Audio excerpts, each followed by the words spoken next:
महाराष्ट्र में ऑक्सीजन की किल्लत दूर करने के लिए आज ऑक्सीजन एक्सप्रेस चलाई जाएगी। देश के कोने कोने से ऑक्सीजन की कमी के चलते कोरोना मरीजों की परेशानी की तस्वीरें लगातार सामने आ रही हैं। इसी संकट को दूर करने के लिए रेलवे आज से ऑक्सीजन एक्सप्रेस चलाने जा रही है। ऑक्सीजन एक्सप्रेस की शुरुआत सबसे बुरी तरह प्रभावित महाराष्ट्र से हो रही है। मेरे पीछे आप ये रैंप देख सकते हो। ये जो रैंप है, ये इस रैंप का उपयोग कर इस्तेमाल कर ऑक्सीजन के टैंकर सामने खड़ी हुई इस एम्प्टी वैगन पर चढ़ाए जाएंगे और रोल ऑन रोल ऑफ करके ये टैंकर जो है वो देश के अलग अलग हिस्सों में पहुंचाए जाएंगे, जहां पर से ये टैंकर लिक्विड मेडिकल ऑक्सीजन उनमें भरकर फिर एक बार महाराष्ट्र में लाए जाएंगे। जमशेदपुर, बोकारो, विशाखापट्टनम से लिक्विड मेडिकल ऑक्सीजन टैंकर में भरकर लाए जाएंगे। मध्य प्रदेश और महाराष्ट्र ने केंद्र से ऑक्सीजन सप्लाई की मांग की थी। वहीं सीएम केजरीवाल ने तो दिल्ली के हिस्से की ऑक्सीजन दूसरे राज्यों को देने का संगीन आरोप भी लगा दिया है। मांगों पर रेल मंत्री पीयूष गोयल ने ट्वीट के जरिए जवाब दिया है, जिस पर विवाद शुरू हो गया है। जहाँ पे पेशेंट को जरूरत है उतना ही ऑक्सीजन लगाना चाहिए। कई जगह पे वेस्टेज की भी खबर आ रही है। गोयल के ऑक्सीजन के गैर जरूरी इस्तेमाल वाले बयान पर गहलोत ने आड़े हाथों लेते हुए उन्हें आगे ऐसे बयान नहीं देने की अपील की।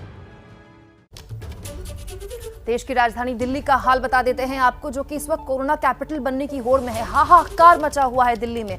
ये बात कोई और नहीं, खुद दिल्ली के मुखिया अरविंद केजरीवाल कह रहे हैं। दिल्ली में बिगड़े हालात, पॉजिटिविटी रेट में भी उछाल।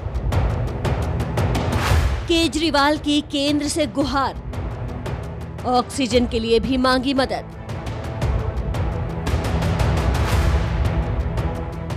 दिल्ली में पहली बार 24 घंटे में 25,462 केस सामने आए हैं और 161 मरीजों की मौत हुई है। संक्रमण दर 24% से बढ़कर 29.7% हो गई है। कोरोना की इस रफ्तार ने मुख्यमंत्री केजरीवाल की चिंता बढ़ा दी है। केजरीवाल ने केंद्र सरकार से मांग की है कि केंद्र के अस्पताल में 10,000 में से 7,000 बेड कोरोना के लिए सुरक्षित करने, डीआरडीओ के अस्पताल में बेड बढ़ाने और फौरन ऑक्सीजन की सप्लाई बढ़ाने की मांग की है। पल पल परिस्थिति खराब हो रही है, तो कम से कम 10,000 में से 7,000 बेड कोरोना के लिए रिजर्व किए जाएं और ऑक्सीजन की तुरंत हमको सप्लाई की जाए। पीयूष गोयल ने ऑक्सीजन की आपूर्ति का भरोसा दिया है, लेकिन बीजेपी केजरीवाल पर राजनीति करने का भी आरोप लगा रही है। आपसे पूछा गया था कि आपको कितना ऑक्सीजन दिल्ली के लिए चाहिए, आप तब सोए रहे और अब आप जागे हो, तो अब आप केंद्र सरकार के ऊपर ऐसे आरोप नहीं चढ़ सकते, जबकि केंद्र सरकार पूरी मदद करने को तैयार है दिल्ली के अंदर, लेकिन आप राजनीति से बाज नहीं आ रहे। दिल्ली के बिगड़ते हालात के बीच आज केजरीवाल और एलजी के बीच सुबह 11 बजे अहम बैठक भी होने जा रही है। चलिए बात कर लेते हैं लखनऊ की। लखनऊ में मरीजों के घर वाले ऑक्सीजन के लिए दर दर भटक रहे हैं। हालात और बिगड़ सकते हैं क्योंकि 3 प्लांट्स में कच्चा माल न मिलने से उत्पादन जो है वो ठप हो गया है। पूरे लखनऊ में वीकेंड लॉकडाउन है, लेकिन लखनऊ के नादरगंज इलाके में लोगों की भीड़ लगी है। रविवार को लगी ये भीड़ उन लोगों की है जो ऑक्सीजन सिलेंडर खरीदने एक गैस एजेंसी के दफ्तर पर पहुंचे हैं। ऐसे ही एक मरीज के परिजन है अमन श्रीवास्तव।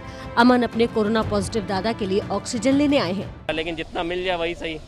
रेट में तो कोई ऐसा चेंज नहीं किया है, लेकिन हाँ ये प्रॉब्लम्स ये बिलिंग की बहुत बढ़ गई है और टाइम बहुत लग रहा है। वैसे वो आधे घंटे 1 घंटे का काम होता था, आज वो 2 घंटे 3 घंटे।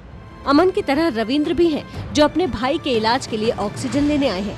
सरकार से जब कोई सहायता नहीं मिली तो भाई का इलाज घर पर ही कर रहे हैं। बहुत बुरी स्थिति है। इसके सहारे कितनी देर चला लेंगे, ये भी कैसे ला रहे हैं अरेंज करके पता नहीं है। या भी आए हैं, देखिए लाइन में खड़े, कोई पूछ नहीं रहा है कि अंदर जाना चाहिए। यही हाल लखनऊ के दूसरे ऑक्सीजन प्लांट्स का भी है, लेकिन सबसे बड़ी मुश्किल ये हो रही है कि लखनऊ के 3 प्लांट्स में लिक्विड ऑक्सीजन खत्म हो गई, जिससे ऑक्सीजन बनती है। ये है PIGL, अवध ऑक्सीजन और KT वेल्टिंग। ऐसे में अगर इन्हें जल्द से जल्द कच्चा माल ना मिला तो लखनऊ का हाल बेहाल होने में देर नहीं लगेगी। शगुन, राज्यवार हालात हम दिल के दर्शकों के आगे रख रहे हैं। हमने महाराष्ट्र का हाल दिखाया आपको, यूपी का हाल दिखाया, दिल्ली का हाल दिखाया, मध्य प्रदेश का हाल भी अलग नहीं है। यहाँ के शहडोल में मेडिकल कॉलेज में भर्ती 12 मरीजों ने ऑक्सीजन की कमी की वजह से दम तोड़ दिया, लेकिन राज्य सरकार मौत पर कुछ और ही कह रही है। शहडोल के मेडिकल कॉलेज में कोरोना संक्रमित 12 मरीजों की मौत को लेकर सरकार से लेकर प्रशासन तक एक सुर में जवाब दे रहे हैं। हर कोई ऑक्सीजन की कमी से इनकार कर रहा है, लेकिन उनकी दलीलें सुनने से पहले आपको चश्मदीद का बयान सुनाते हैं। उन्होंने ऑक्सीजन का लेवल देखा तो 91% पॉइंट आ रहे थे पल्स के, और सुबह 4 बजे हल्ला हो गया कि ऑक्सीजन नहीं है और हम अंदर जाना चाहते रहे, नहीं जाने दिए। जब किसी तरह से हम अंदर गए तो देखे तो बॉडी ठंडी थी।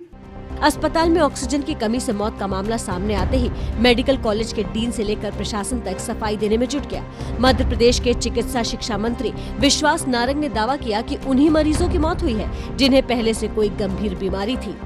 आईसीयू में 62 सीरियस मरीज है, 6 डेथ हुई हैं, लेकिन वो उसको ऑक्सीजन की कमी से कहना इसलिए नहीं होगा। ऐसा होता तो आईसीयू के बाकी भी तो 62 क्रिटिकल मरीज हैं, अगर वो भी उन पे भी असर हुआ होता। यदि ऑक्सीजन की कमी से कोई दुर्घटना होती तो फिर सभी मरीजों की तबीयत बिगड़नी थी, ऐसा नहीं हुआ। राज्य सरकार भले ही ऑक्सीजन की कमी से इनकार कर रही हो, लेकिन रीवा में बीजेपी विधायक कुछ और ही दावा कर रहे हैं। ऑक्सीजन की कमियां, दवाई की कमियां, बेड की कमियां, ये तमाम जो कमियां हैं, कहीं न कहीं अधिकारियों के ऊपर ये बातें आती है कि अधिकारी लापरवाही कर रहे हैं। मध्य प्रदेश में कोरोना के 11,000 से ज्यादा केस हैं। मरीजों की बढ़ती तादाद से स्वास्थ्य सेवाओं पर भारी दबाव है। ऐसे में ऑक्सीजन की कमी जैसी घटनाओं से राज्य सरकार सवालों के घेरे में आ गई है।